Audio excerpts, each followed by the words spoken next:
नमस्कार, study sir जी में आप सभी का स्वागत है। आज हम इस वीडियो में एनसीईआरटी की कक्षा 7वीं की हिंदी पाठ्यपूरक पुस्तक बाल महाभारत कथा के 30वें अध्याय महाभारत युद्ध का चौथा, 5वां और 6ठा दिन इस अध्याय के महत्वपूर्ण प्रश्नोत्तरों को पढ़ेंगे।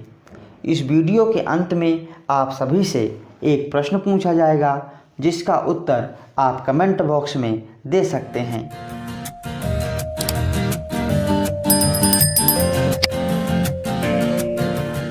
आइए वीडियो शुरू करते हैं।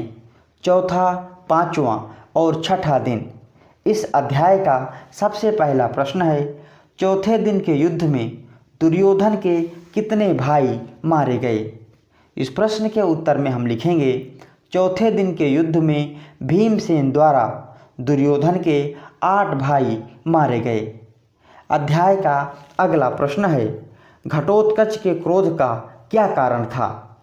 इस प्रश्न के जवाब में हम लिखेंगे, दुर्योधन के भीषण अस्त्र से भीमसेन मूर्छित हो गया। अपने पिता को मूर्छित देखकर घटोत्कच को क्रोध आ गया।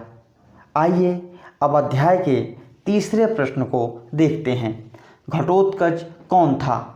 इस प्रश्न के उत्तर में हम लिखेंगे, घटोत्कच भीम और राक्षसी हिडिंबा का पुत्र था। अध्याय का चौथा प्रश्न है, धृतराष्ट्र को कुरुक्षेत्र के मैदान का आंखों देखा हाल कौन सुनाता था।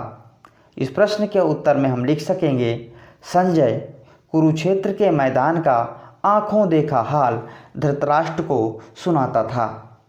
अध्याय का 5वां प्रश्न है, युद्ध के 5वें दिन क्या हुआ। इस प्रश्न के उत्तर में हम लिखेंगे, युद्ध के 5वें दिन संध्या होते होते अर्जुन ने हजारों कौरव सैनिकों का जीवन समाप्त कर दिया। आइए अब इस अध्याय के 6ठे प्रश्न को करते हैं। 6ठे प्रश्न में कहा गया है, युद्ध के 6ठे दिन की कोई उल्लेखनीय घटना बताइए। इस प्रश्न के उत्तर में हम लिखेंगे, 6ठे दिन के अंत में दुर्योधन बुरी तरह से घायल हो गया और बेहोश होकर रथ से गिर पड़ा। तब कृपाचार्य ने बड़ी चतुराई के साथ दुर्योधन की जान बचाई। अध्याय का 7वां प्रश्न है, युद्ध क्षेत्र से लौटकर युधिष्ठिर ने आनंद क्यों मनाया। इस प्रश्न के जवाब में हम लिख सकते हैं, 6ठे दिन का युद्ध इतना भयानक था कि धृष्टद्युम्न और भीमसेन के कुशल शिविर में लौट आने पर युधिष्ठिर ने बड़ा आनंद मनाया।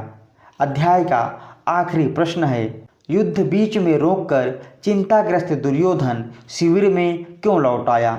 घटोत्कच के भीषण आक्रमण से, सेना समाप्त हो जाने से, स्वयं मूर्छित हो जाने से, इनमें से कोई नहीं। इस प्रश्न का उत्तर आप कमेंट बॉक्स में अपने नाम और अपने शहर के नाम के साथ दे सकते हैं। सही और जल्दी उत्तर देने वाले अभ्यर्थी का नाम हम अपनी आने वाली वीडियो में डिस्प्ले करेंगे। तो इस प्रकार महाभारत युद्ध का चौथा, 5वां और 6ठा दिन इस अध्याय के सभी महत्वपूर्ण प्रश्नों को हमने पढ़ लिया है। आशा करता हूँ यह वीडियो आप सबके लिए मददगार साबित होगी। यदि अभी तक आपने हमारे चैनल को सब्सक्राइब नहीं किया है तो कृपया हमारे चैनल को सब्सक्राइब करें और हमारे चैनल के साथ बने रहें। वीडियो देखने के लिए बहुत बहुत धन्यवाद।